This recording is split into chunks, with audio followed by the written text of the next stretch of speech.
Wasting money on cures. Forgot how to fix myself. They say that time is free. Then why is it so precious? Oh, I'll say memories in my head, like Polaroids on walls. They remind you to look ahead. Time is running out.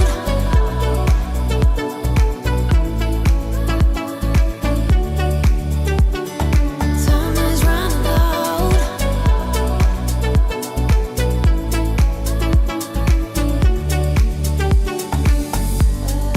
Lately I've lost my track. I've sailed the deepest seas, hoping to find something to bring back better times. Oh, I'll say memories in my head, like Polaroids on walls. They remind you to look ahead. But time is running out. Time is running out. Time is running out. Time is running out. Time is running out. Time is running. Time is running out.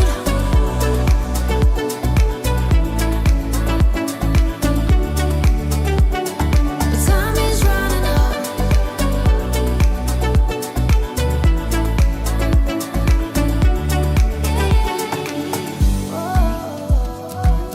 What if my best days are over? They can be over.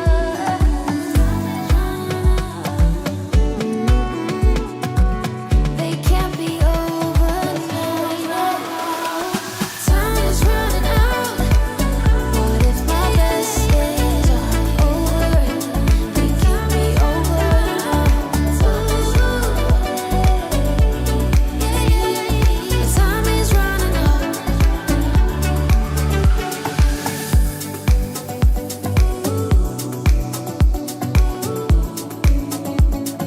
Time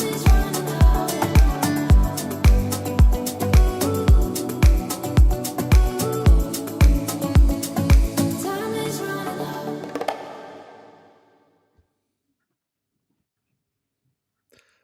Okay, everybody, I hope you love the judicious choice of music there. Time is running out.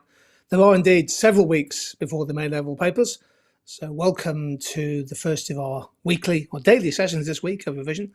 We're taking key topics. Today is cost, revenues, profits, and the shutdown point. And ideally, half an hour, 35 minutes of intense revision with loads of hopefully engagement from our fantastic audience. We have well over 200 people in the live stream, more joining as we go on.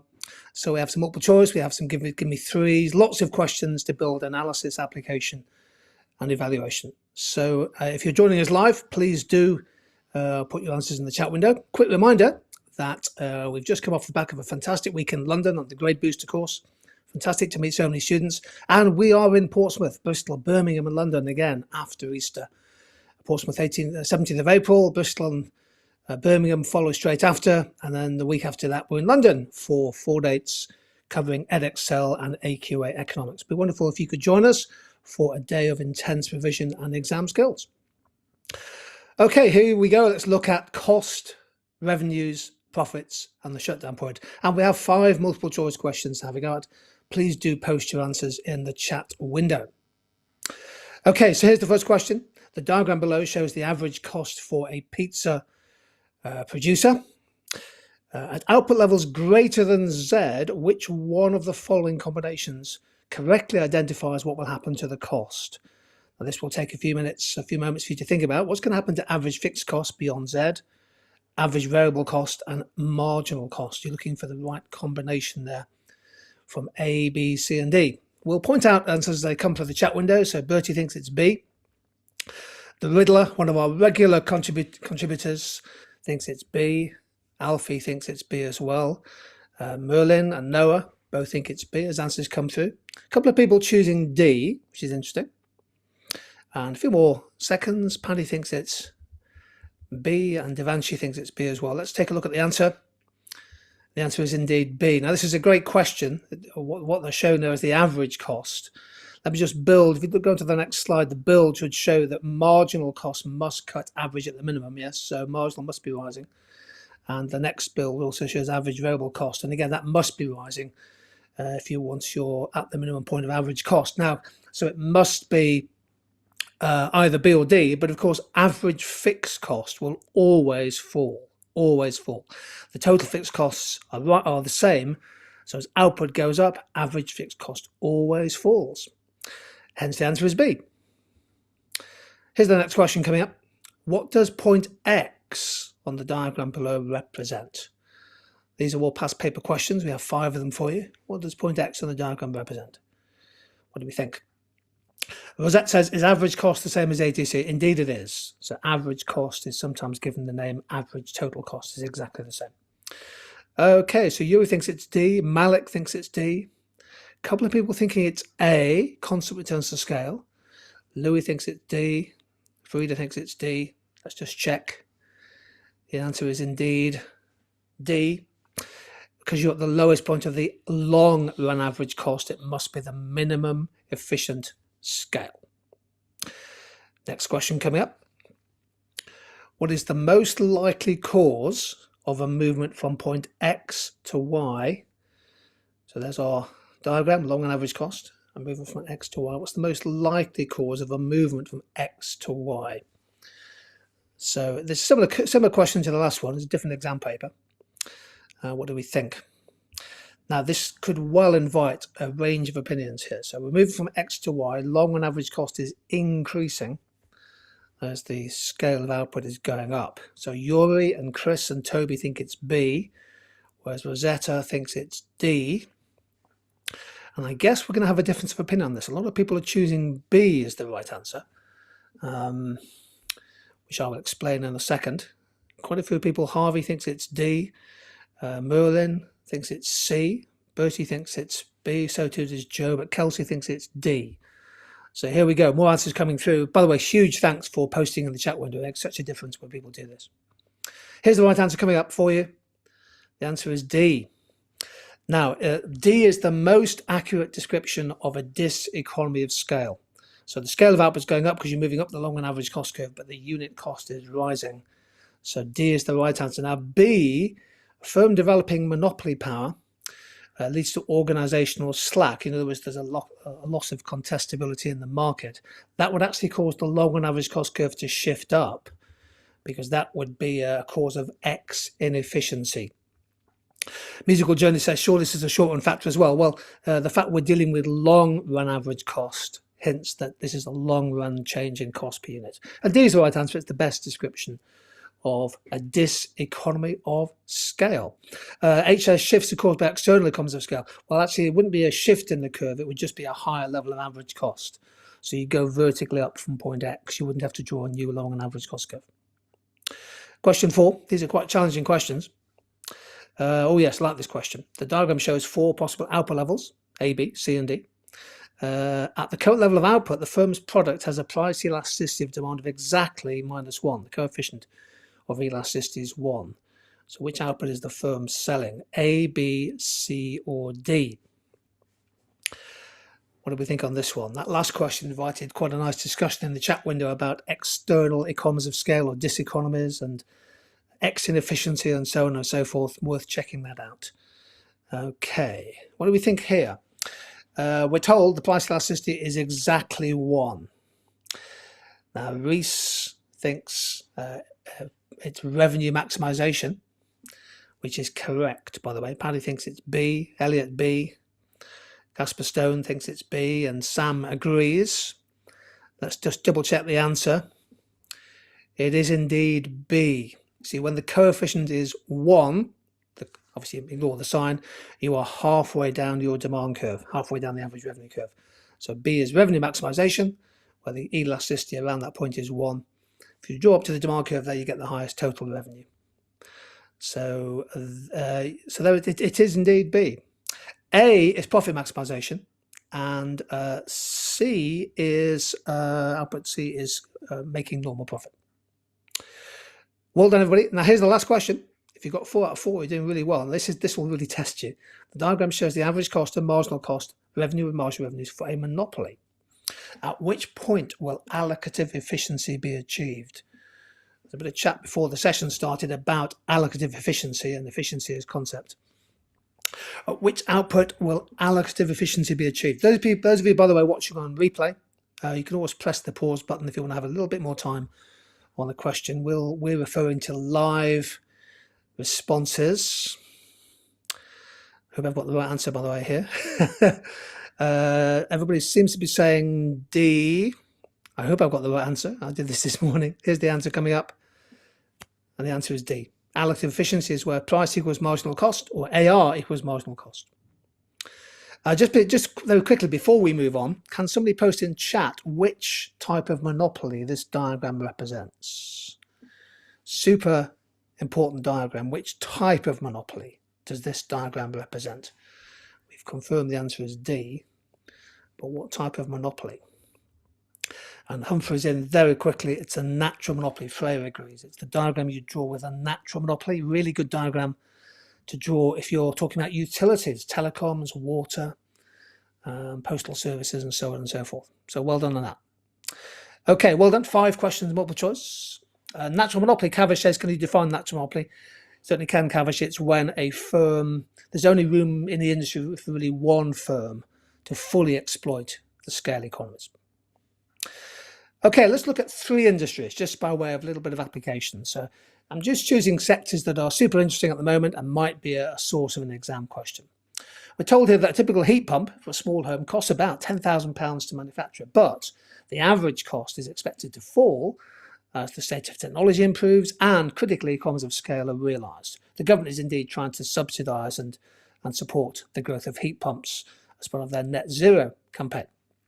There's a bit of stimulus for. Here's my question. In the chat window, please, can you give me 3 examples of variable costs for business manufacturing heat pumps? Have a go.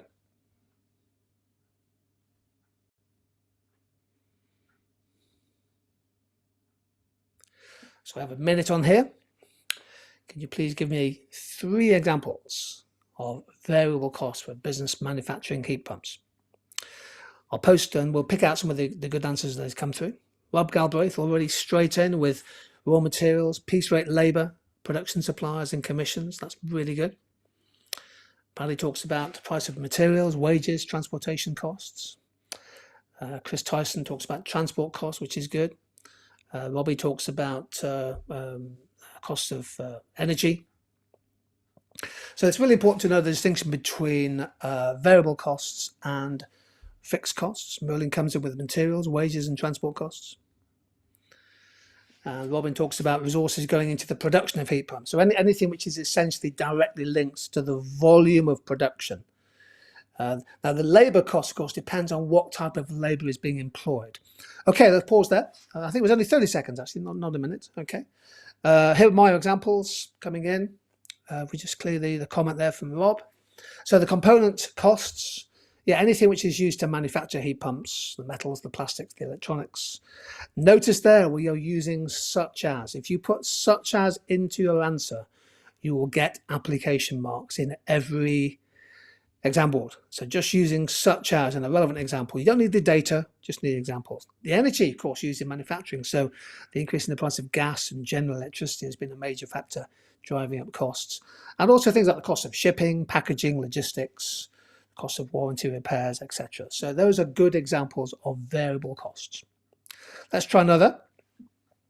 Let's move on to fixed costs, and your application this time is cinemas. We were in View Cinema last week. Fantastic venues, love being there. Can you give me 3 examples, please, of fixed costs affecting a business such as View Cinema? Over to you for 30 seconds. So 30 seconds to think of fixed costs affecting a business such as View. We know that Cineworld is in serious trouble at the moment. Evie talks about rent. I like the answer there from Diana. It's talking about the salaries of cinema managers. Yeah, essentially a fixed cost. Love that example. as opposed to the part-time labour, which of course would be a variable cost. Max talks about rent. Rent, of course, can change, but it doesn't change with output necessarily. Tom Roy talks about salaries, rents, utilities. And Rosetta has a nice point about labour on a fixed contract. Some good examples there. Here are the movie license fee. Well, that could be, of course, it depends on whether or not you have to pay a fee for every time there's a showing, in which case that becomes a variable cost. Bertie talks about advertising campaigns, labour, salaries. Yeah, here are our examples coming through. Rental insurance. And again, if you often get questions on fixed costs, so rental insurance, so the lease you pay to the commercial landlords, the fixed cost is rent is fixed, doesn't depend on how many screenings there are. Marketing costs, if you can get rid of the little quote there, please. The marketing costs, the View cinemas must spend money on advertising to market. A lot of marketing is essentially a fixed cost, including social media, and crucially depreciation. Not many people mention that one, worth adding to your notes. So the 4K digital screens, the surround sound, the buildings, capital depreciates. Yes, it may depreciate depending on usage, but fundamentally the depreciation of assets is treated by most businesses as a fixed cost. Superb stuff. Let's have another go.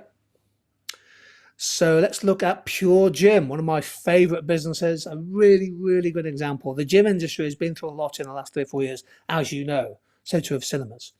Pure Gym is now the largest low-cost gym in the UK, over 300 gyms, 100 opened in just the last 5 years, and it's highly profitable.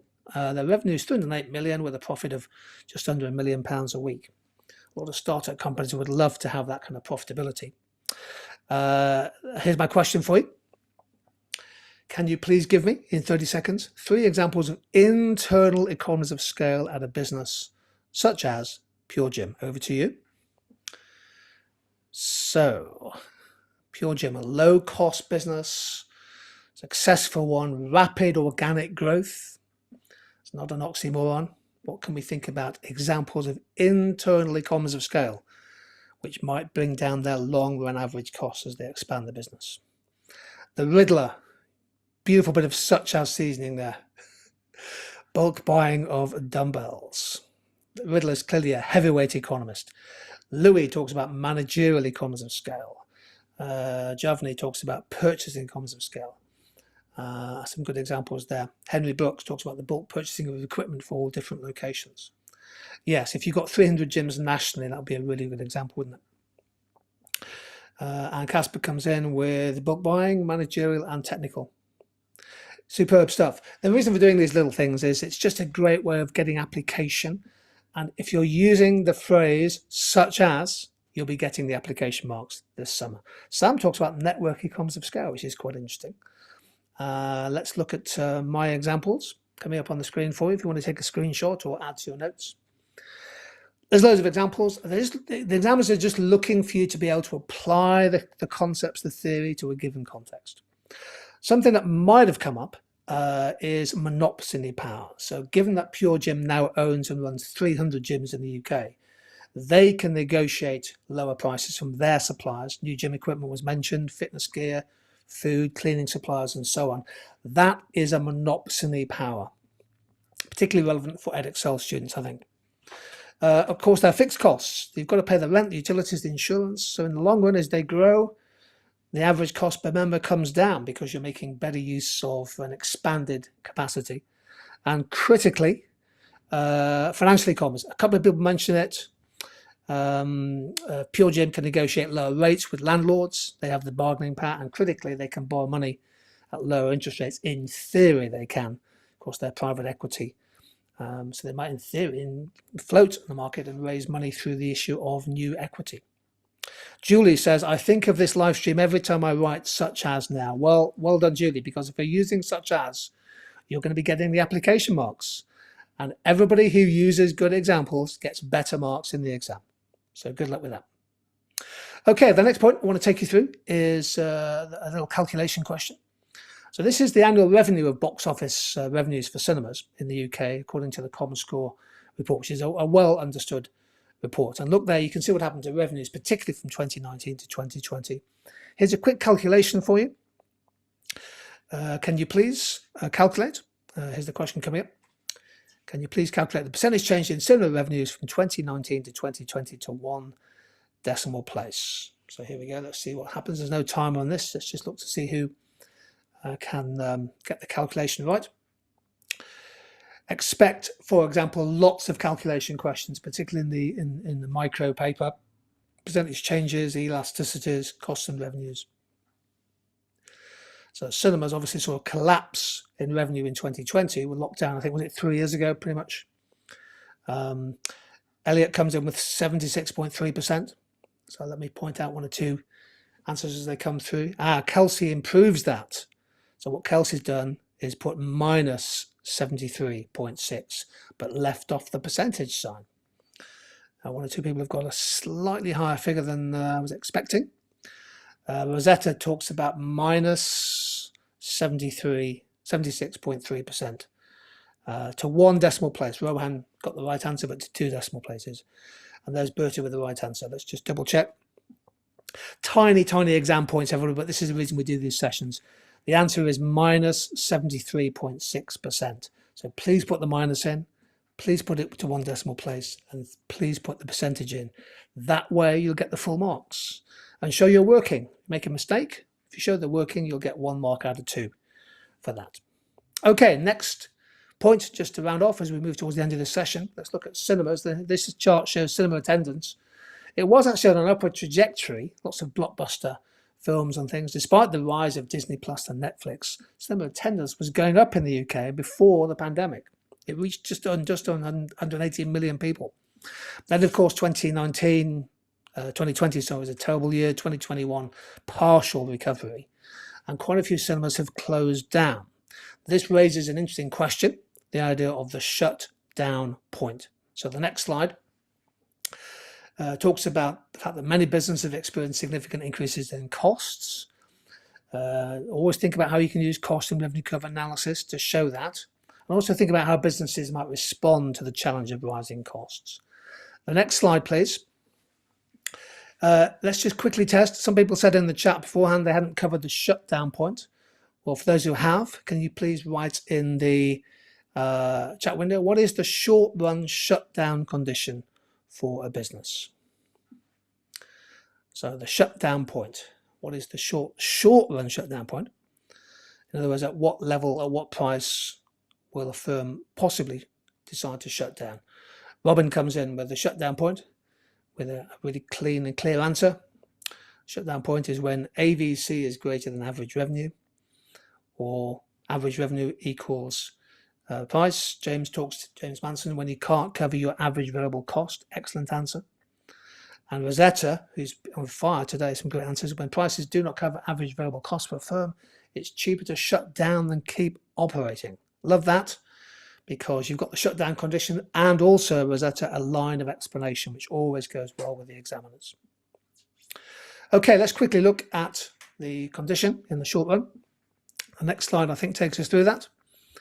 The short run condition is where the price per unit, average revenue, is less than the average variable cost. Less than average variable cost. And this assumes that the fixed costs are lost completely when a business shuts down a plant or an outlet or a factory. That's really important. So that makes an assumption, which we'll put on the next slide, that the firm loses the fixed costs completely when they decide, for example, to close down a cinema or close down a steel factory or close down a retail outlet.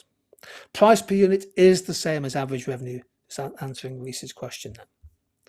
Now, if you look at the diagram coming up here, in this situation, the diagram shows a firm that's making a loss because output Q1, the profit maximizing point, price is P1, but the unit cost is AC1. But can you see there that the firm is making a loss, but it's more than covering its variable costs. So the loss per unit is the distance between price and average cost. But if they were to shut down, they'd lose the fixed costs, which would be an even bigger amount of money. So the next slide shows the shutdown point, which is price P2.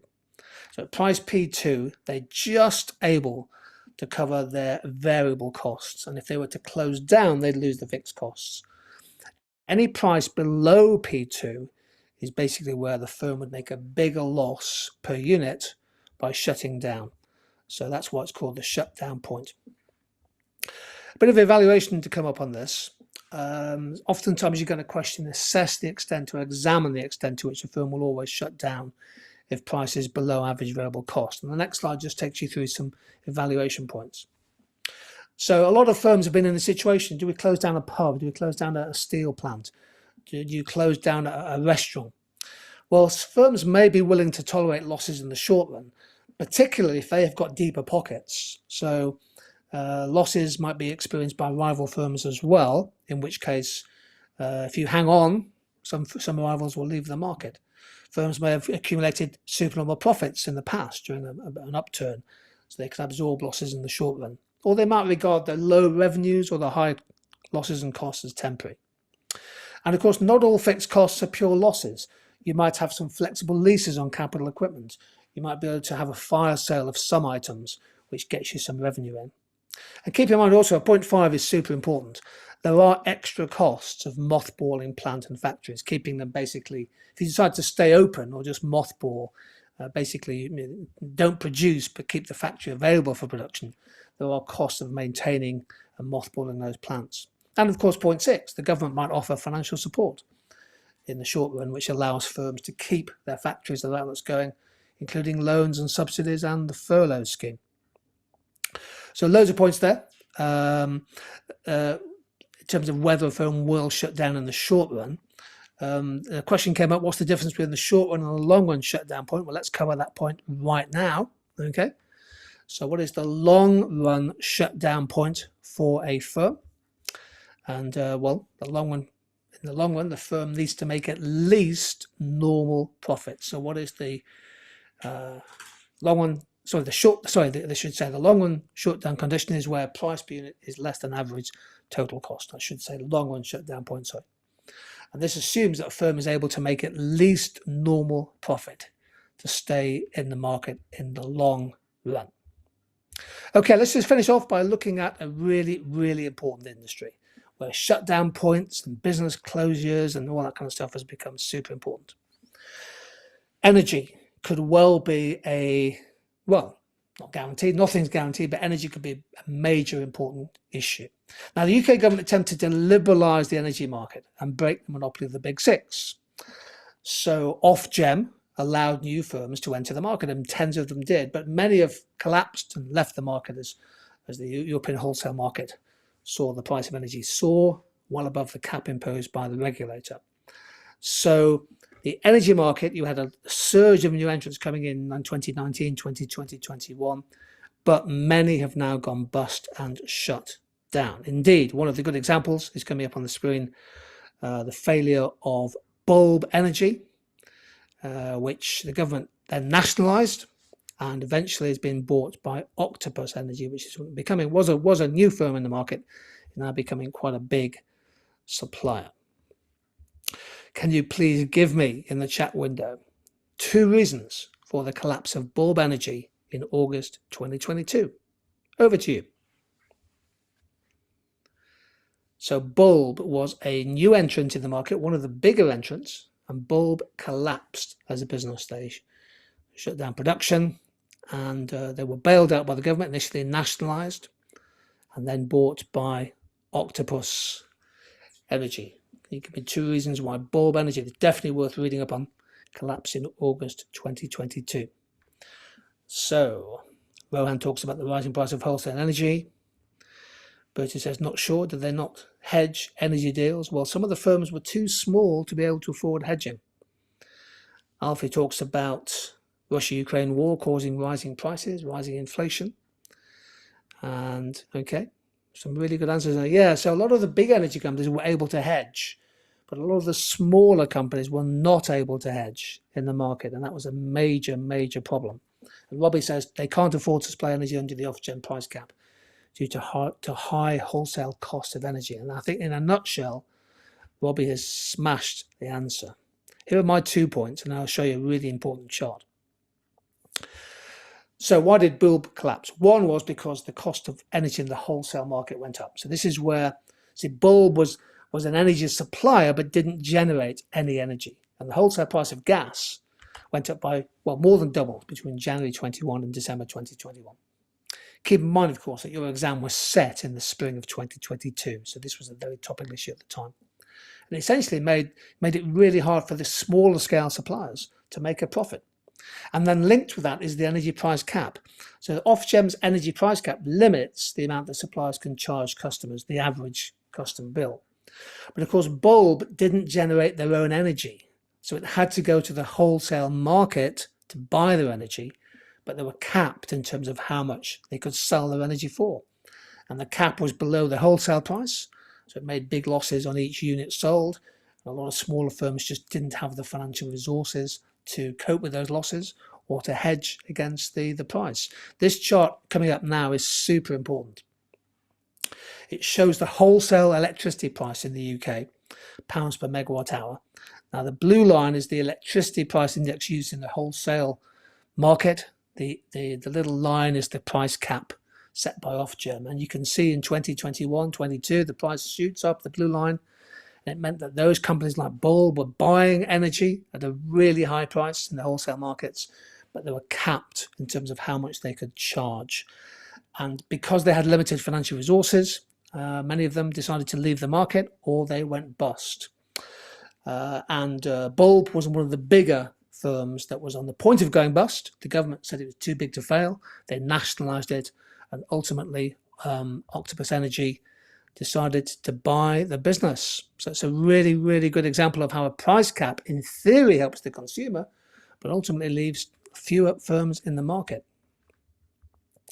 Okay, there we go. So superb stuff. I'm really impressed with the answers today on the live stream. So you've clearly revised costs and revenues and profits, and hopefully the shutdown point as well.